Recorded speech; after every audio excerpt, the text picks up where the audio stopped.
Nita any Jordana. Izany no lohahevitra hanomboantsika ity herinandro ity anasako anao ampifaliana sy ampitiavana.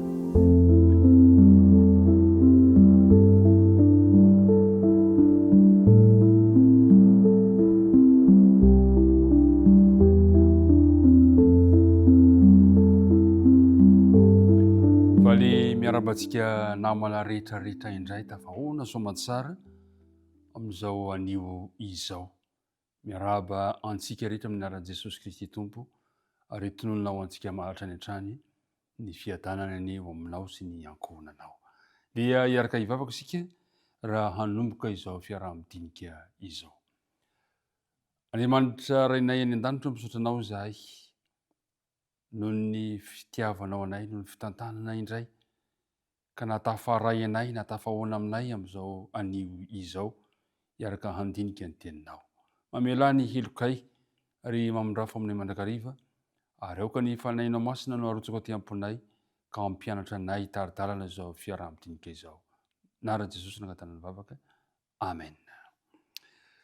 Ry mpiara-midinika namana, mbola amin'ny bokin'ny Josoa hatrany isika ka amin'ny herinandro ity dia hijery ny hoe tsangam-baton'ny fahasoavana isika. Izay zany no tontolo-kevitra ho jerentsika mandritra ny herinandro, fa ny androany kosa dia hoe nita any Jordana. Misy andina tao tadina nefa dia ao amin'ny bokin'ny Josoa, io no vakitsika milohan'ny zavatra rehetra. Josoa toko faefatra ka ny andininy 7 sy 8, somary lavalava izy io, tsy maninona raha somary mamaky ary ianao fa misy mipetraka foana ao an-tsaintsika ao anatin'ilay izy. Fa nataon'i Jehovah Andriamanitrareo maina ny falehan'ny rano Jordana teo anoloanareo mandra-pitanareo. Ka tahaka nataon'i Jehovah Andriamanitrareo tamin'ny ranomasina mena, izay nataony maina teo anoloantsika mandra-pitantsika, mba ho fantatry ny firenena rehetra ambonin'ny tany fa mahery ny tanan'i Jehovah, ary mba hatahorana an'i Jehovah Andriamanitrareo mandrakizay. Averimery zay mandritry ny herinandro, mino fa amin'ny fotoana izay ilantsika azy dia tamberina ao anatin'ny saintsika izany andininy izany. Amin'ny Josoa toko 7 no diniantsika androany amin'ny andininy 1 ka hatramin'ny andininy 5. Ao no ahitantsika ny hoe nita ny Jordana, fanomanana moa zany marimarina kokoa ny amin'ity androany ity. Andeha hiovakitsika ny teny amin'ny anaran'i Jesosy. Ary dia ny fo maraina koa Josoa, ary ny olona dia niala tany Sitima ka nakany Jordana, dia Josoa sy ny zanak'Israely rehetra, ary nitoetra teo izy aloha vao nita. Ary rehefa afaka teloana dia nandeha namaky ny toby ny mpife ka nandidy ny olona hoe, rehefa hitanareo ny fiara faneken'i Jehovah Andriamanitrareo ary ny vitam-pisorona mitondra azy, dia miala amin'izay toeranareo ka manara azy. Kanefa asio elany tokony ho arivo akio aminareo sy izy.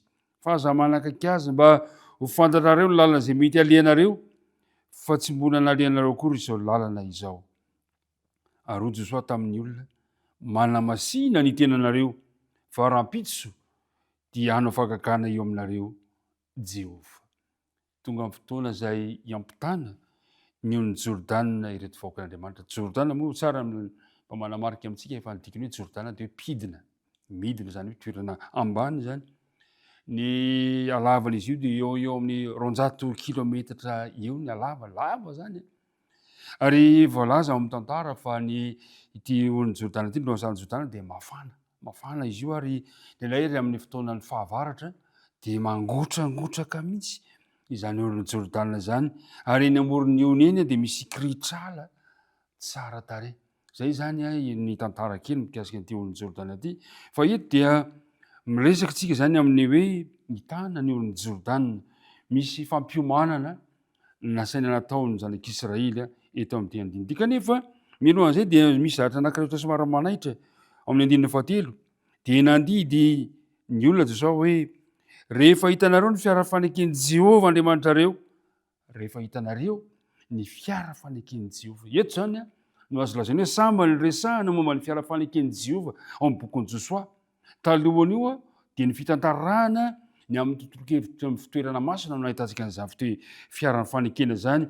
Nandritra ny dilavitra nataon'ny zanak'Israely teo Sinay dia hita zany rehetrarehetra zany, ary fantatra mihitsy fa anisan'ny natao hoe fanaka masina, izay sarobidy indrindra teo amin'ny taberna kely ity fiarany fanekena ity satria zavatra telo no ao anatin'ny fiarany fanekena io tsara fantatsika ihany zany ao amin'ny bokyny Exodus toko fahenina ambin'ny folo andiny fatelo amby telopolo Hébreu toko faefatra andiny fasivy de milaza zany fa ahitantsika ny vato fisaka sy ny didy folo zany hoe reto vahoakan'Andriamanitra reto de tsy misaraka mihitsy am'ilay didy folo zay nosoratany ratsan-tanan'Andriamanitra ahitana ihany koa ny tehiny Arona ilay mpisorona be ary ahitantsika ny vata izay misy ny mana ny fiara fanekeny Jehova moa de maneho ny fanatrihan'Andriamanitra maneho ny fanatrihan'Andriamanitra ary any boky Nomery toko fafito izy amin'ny Exodus toko fadimy amby roapolo izy de mahita fa ahitana ihany koa ny rakam-panavotana eo amin'izany fitoerana fiara fanekeny zany zay maneho any Kristy de hita eto zany vozy Jesosy hoe ny fiara fanekeny Jehova rehefa hitanareo fa mihetsika rehefa hitanareo fa mandeha rehefa hitanareo ny fiara fanekeny Jehova dia miainga ihany koa miala eo amin'izay toerana misy ianareo eto zany de zao hoe tsy arak'izay fomba ny zanak'Israely no hitana ny Jordana fa araka ny fomba n'Andriamanitra tsy araka ny fotoana zanak'Israely fa araka ny fotoana n'Andriamanitra mazava zany ny fandaminana fa ny vahoakan'Andriamanitra de manaraka ny fomba n'Andriamanitra ary manaiky ny fotoana zay hitantanan'Andriamanitra ny fiainany tsirairay avy dia nasaina ny homana ina moa ny anton'le fiomanana amin'ny andininy fahadimy mozy hoe hoy Jesosy tamin'ny olona manamasina ny tenanareo fa raha mpitso dia hanao fakakana eo aminareo Jehova le dikany hoe manamasina de manokana zany hoe diovy mampatsiahy antsika ny fotoana nanomanana nomezana ny didy folo zany amin'ny Exodus toko fasivy ambin'ny folo ka nasain'Andriamanitra midio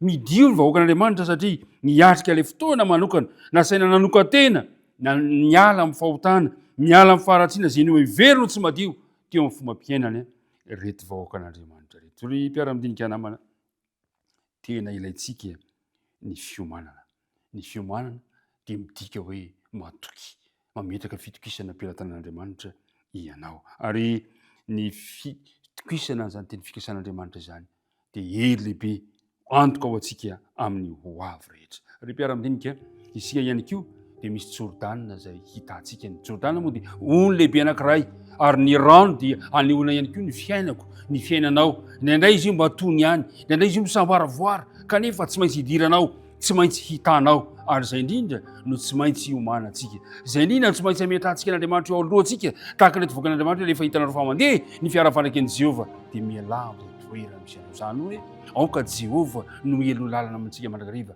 raha hitany eo ny Jordana ny fiainantsika isika ankehitriny tompony ampahery anao ny tompony hitahy anao ka avelantsika Andriamanitra eo akaikitsika mandrakariva avelantsika Andriamanitra elo lalana antsika eo amin'izay ataontsika rehetrarehetra ho Jesosy hoe koa miomana kosa ianareo fa amin'izay ora tsy ampozanareo ny vininy zanak'olona tompony ombanao dia hiaraka hivavaka isika Andriamanitra rainay any an-danitra misotranao izahay noho ny fitiavanao anay noho ny famondramponao ka nahafahany nandre zany afatra fampiomanana izany tehirizao amponay ary ny teninao ka mba izahay ihany koa ametraka anao oloha laraka ny fombanao sy ny fotoananao no hitantana ny fiainany tsirairay avy manaraka izy ty nangatana ny vavaka amen